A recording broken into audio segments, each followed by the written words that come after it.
অসমত কৰা জুবিনৰ মৰণোত্তৰ পৰীক্ষাৰ প্ৰতিবেদন ৰাজহুৱা কৰা হ'বনে জনালে মুখ্যমন্ত্ৰীয়ে। জুবিন গাৰ্গৰ মৃত্যুৰ তদন্ত ক্ষিপ্ৰতৰ কৰি তুলিছে CIDৰ SITয়ে। ইয়াৰ মাজতে আজি ফেচবুক লাইভযোগে ডাঙৰ ঘোষণা কৰিলে ৰাজ্যৰ মুখ্যমন্ত্ৰী ডক্টৰ হিমন্ত বিশ্ব শৰ্মাই। হিমন্ত বিশ্ব শৰ্মাই ফেচবুক লাইভত কয়, আমি সকলো জুবিন গাৰ্গৰ অনুৰাগী, প্ৰতিগৰাকী অসমবাসী জুবিন গাৰ্গৰ অনুৰাগী।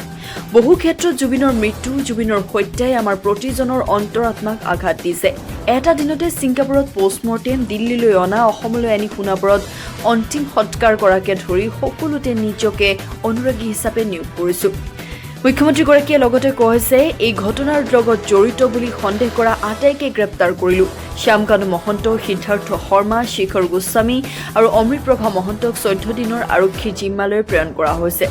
খুব কম ক্ষেত্ৰতে আদালতে অভিযুক্তক 14 দিনৰ জিম্মালৈ প্ৰেৰণ কৰে। আমাৰ প্ৰচেষ্টাই এক ব্যতিক্ৰমী ৰূপ ল'লে।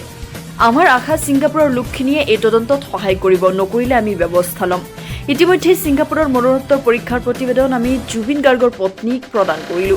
কাইলৈ জুবিন গাৰ্গৰ গুৱাহাটীৰ পোষ্টমৰ্টেম ৰিপৰ্ট গৰিমাক দিম। পোষ্টমৰ্টেমৰ ৰিপৰ্ট ৰাজহুৱা কৰা নকৰাৰ সিদ্ধান্ত গৰিমাই ল'ব।